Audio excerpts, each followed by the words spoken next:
Olá, queridos alunos e alunas, aqui é o professor Dr. Carlos Romero Rossi, estamos aqui mais uma vez para mais uma aula, hoje nossa quarta aula, Psicodinâmica do Pecado e da Culpa. Hoje está muito interessante essa aula, sabe por quê? Porque nós vamos mostrar a parte teológica, a parte bíblica, mas nós vamos começar a trabalhar também a questão da psicanálise. Onde a psicanálise entra para trabalhar essa questão da culpa, né? Que é a psicodinâmica do pecado e da culpa. Como é que é isso? Essa dinâmica psicológica, essa dinâmica da psique humana diante do pecado, diante da culpa, diante do erro, diante daquilo que realmente leva a pessoa a um adoecimento espiritual, um adoecimento emocional, psíquico, né? Que é, quando se trata de alma, psíquico, e o adoecimento físico também. Nessas três esferas, como que nós vamos trabalhar com a questão do erro, do pecado, da culpa. A culpa é uma das experiências emocionais mais profundas e universais da alma humana. Na terapia cristã analítica, ela é analisada sob duas lentes complementares. A teologia cristã, a que compreende como consequência espiritual do pecado, e a psicanálise, que identifica como uma manifestação psíquica associada a conflitos internos, normas internalizadas e repressões inconscientes. Então, essa aula aqui, a gente vai começar a trabalhar com a visão tanto da bíblica, né, teológica, e com a visão da psicanálise a respeito dessa palavrinha chamada culpa. E como que tem a culpa. Gente, presta atenção, uma coisa eu já vou falar aqui, já vou abrir esse parênteses aqui e falar, gente, a culpa é muito pesada. A culpa carrega um peso absurdo, que ninguém dá conta de carregar. Por isso que lá em Mateus 11:28 está escrito que ele sobre o fardo. Troquem comigo o fardo de vocês. Porque o meu fardo é leve e o meu jugo é suave. Vocês estão carregando um jugo muito pesado. Vocês estão carregando um jugo muito pesado. Vocês estão carregando fardo que vocês não precisam carregar, porque o meu fardo é leve. Foi o que Jesus falou em Mateus 11:28. Tomai sobre vós o meu jugo, que é suave, e o meu fardo que é leve. Aprendei de mim, que sou manso e humilde de coração. Gente, a culpa, eu vou repetir, porque todo mundo, é quase que 100%, quem entra no seu consultório vai trazer a culpa para baila, vai trazer a culpa como um dos principais elementos que estão destruindo a vida dela. A culpa é muito destrutiva, a culpa é muito pesada, a culpa é horrível, é terrível. Uma pessoa que está sentindo culpa. Tem pessoas que têm tanta culpa, que carrega tanta culpa, que eles começam a culpar os outros. Porque eles não dão conta da culpa sozinha. A culpa tem que sair colocando tudo para os outros. Foi o que aconteceu com Adão. Foi o que aconteceu com Eva. A culpa foi tão grande na vida deles que eles tiveram que jogar para outro.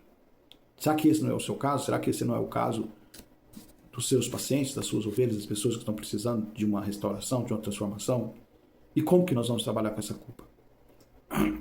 Gente, uma coisa que eu quero dizer para você, meu querido líder, minha querida líder, vocês que estão neste curso, vocês que estão fazendo esse curso, deixa eu abrir aqui uma coisa muito pessoal para vocês. Deixa eu dizer uma coisa para vocês, não é pelo fato, eu pastoreei muitos anos também, hoje eu não estou mais pastoreando, porque eu estou por conta mais de atender os pacientes e também de estar com os cursos. Então o meu pastoreio hoje é como ministro de mercado, né, trabalhando na área de fora e não de dentro da igreja. Então, deixa eu falar uma coisa para vocês. Esse curso também é para autoconhecimento. Essa formação aqui, porque de repente você vai identificar com algumas dores e que você não tem ninguém para poder se expressar. Você não tem ninguém para poder sentar e ouvir os teus conflitos. Você não tem ninguém para sentar e ouvir as tuas culpas, que muitas vezes você carrega dentro de você. Tá? Então, você precisa de entender, tanto espiritualmente como na parte de alma, você precisa entender os processos. E esse autoconhecimento vai trazer também a sua autolibertação. Eu sei como é complicado para um pastor ter que sentar. Muitos estão procurando ajuda, né? Porque não dão conta mais, procurando ajuda profissional mesmo, procurando um psicólogo, procurando terapia, procurando, nem que sejam as terapias alternativas, sem ser a psicologia, outras, mas existem várias outras terapias. Mas está procurando um jeito, uma forma de se desvencilhar dessas culpas, dessas dores, dessas angústias que são suas muito antes de você ter aceitado a Cristo. São da sua infância, são da gravidez, são de muitos outros lugares, que muito antes. E as pessoas pensam que aceitar Jesus, batizar na igreja é uma mágica. Ah, eu batizei e acabou, agora eu tô zerado, não tem mais nada, tá? E não é assim. Isso é uma fantasia. Me perdoem aqui, queridos. Me perdoem aqui vocês que estão nessa ilusão. Ah, aceitei Jesus, está tudo resolvido. Não. Está resolvido a sua reconexão com Deus. Agora, as mazelas que você carrega na tua alma, você vai continuar carregando na tua alma, a não ser que você tire isso. A não ser que tire essas mochilas pesadas das costas, como está em Mateus 11:28. O buraco é muito mais embaixo do que você pensa. Então, esse curso é um curso de autoavaliação. Eu tenho certeza absoluta que muitos de vocês estão passando pelo que eu estou dizendo aqui, nessa psicodinâmica do pecado e da culpa. De achar que está carregando culpa, de achar que está carregando coisa que às vezes nem foi culpa sua. Eu atendo crianças, eu atendo adolescentes que foram abusados, porque eu sou perito aqui, né? Eu sou perito desse tipo de coisa. Os advogados me procuram para poder fazer perícia dessas, né? Porque eu trabalho com crianças e adolescentes com transtornos comportamentais também. É um dos meus doutorados é nessa área. Então, eu trabalho com isso, com crianças e adolescentes com transtornos. Então, o que acontece, gente? O que acontece aqui? A criança é abusada. E ela carrega a culpa daquilo, porque ela acha que ela foi culpada. Isso aqui é gravíssimo. Eu já atendi N casos, nesses 30 anos aí de experiência.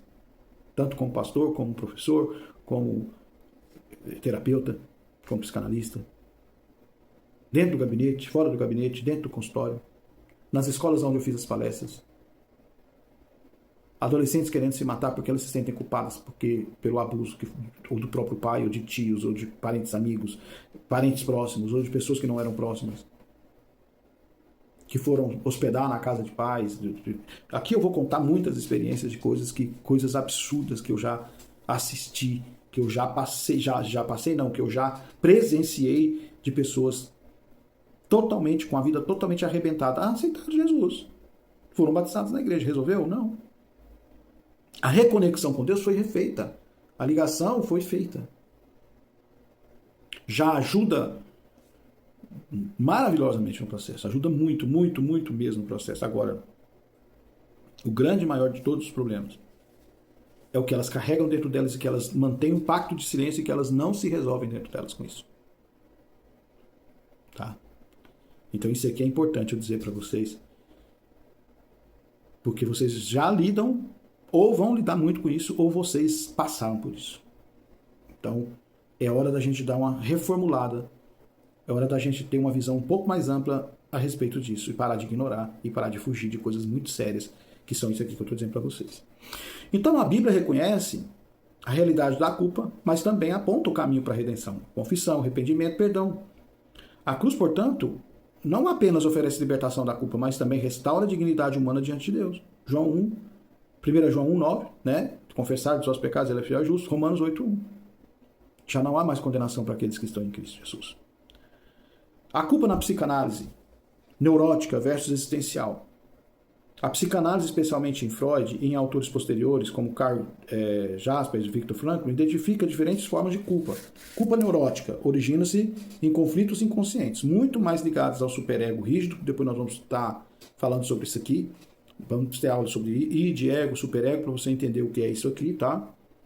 Eu vou fazer aqui uma rápida explanação sobre o que é id, ego e superego. Id é a parte nossa instintiva, é a nossa parte animal, é a nossa parte automática. Você sabe quantas vezes você respira? Não. Você sabe quantas vezes seu coração bate? Não. Você sabe quantos litros de sangue estão sendo jorrados para o seu cérebro, do coração, para o corpo? Você não sabe. Tudo isso acontece automático, é o nosso id, é a parte animal nossa, tá? É a nossa parte mais instintiva. Ego é a consciência, é o que você sabe, é o que você aprende. E superego é a sua convivência com os demais, que é a moral, né, as regras e tudo mais. Então, o que ele está falando aqui de um superego rígido? É quando você está muito ligado a regras pesadíssimas, regras familiares, regras culturais, regras religiosas, regras que você convive, que outras pessoas colocaram sobre você, e quando isso está muito rígido, é a repressão de desejos e impulsos que estão lá no id, porque o id quer fazer. Uma criança é 100% id.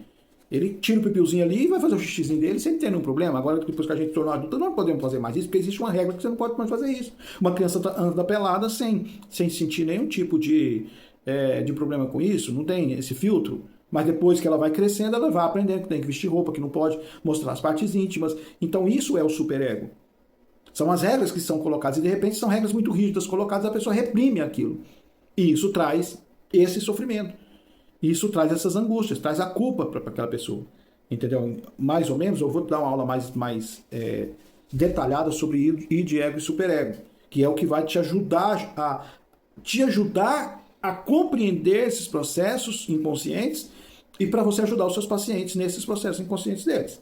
Então, essa repressão de desejos e impulsos, esse tipo de culpa pode ser desproporcional, o inconsciente ou mesmo deslocada, né? Gerando ansiedade, autossabotagem, angústia recorrente.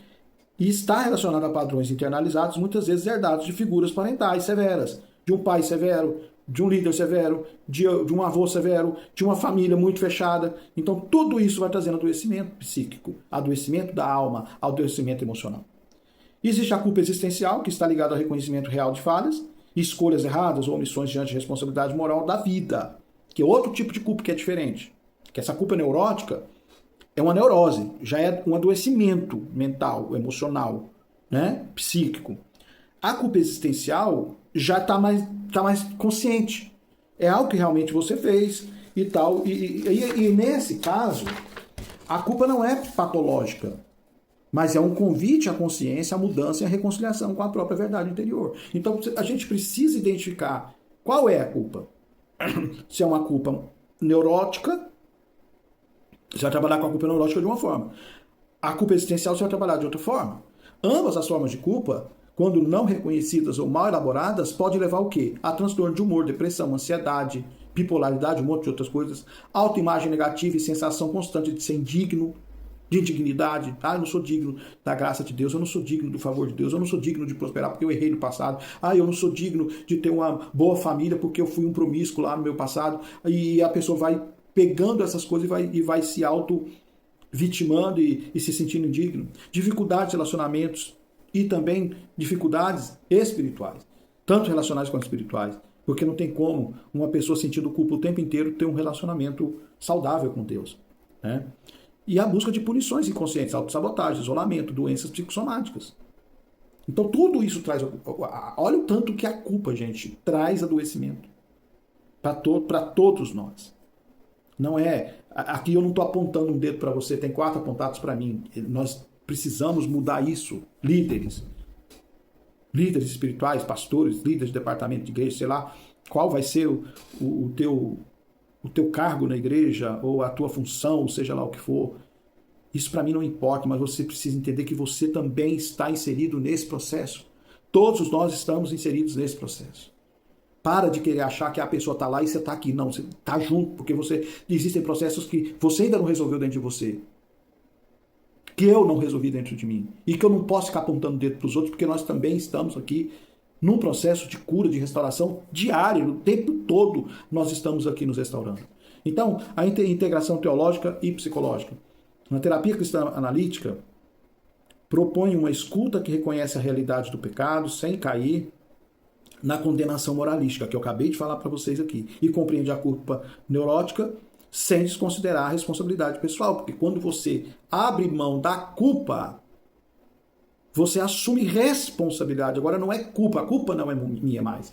Eu assumo responsabilidade sobre aquilo e aí se propõe uma mudança. Mudança de hábito, de atitude, de tudo, de pensamento, de sentimento. Então, quando você reconhece e agora você está aberto para a transformação, então você começa a aceitar as mudanças propostas. Então você vai, como terapeuta, né, cristão, que é o seu papel, o meu papel como terapeuta cristão, é ajudar o paciente a discernir entre culpa verdadeira e culpa distorcida, culpa falsa. Trabalhar memórias inconscientes e traumas que mantêm essa culpa ativa. É muito interessante, importante isso aqui. O que traumas estão mantendo essa culpa ativa dentro da pessoa?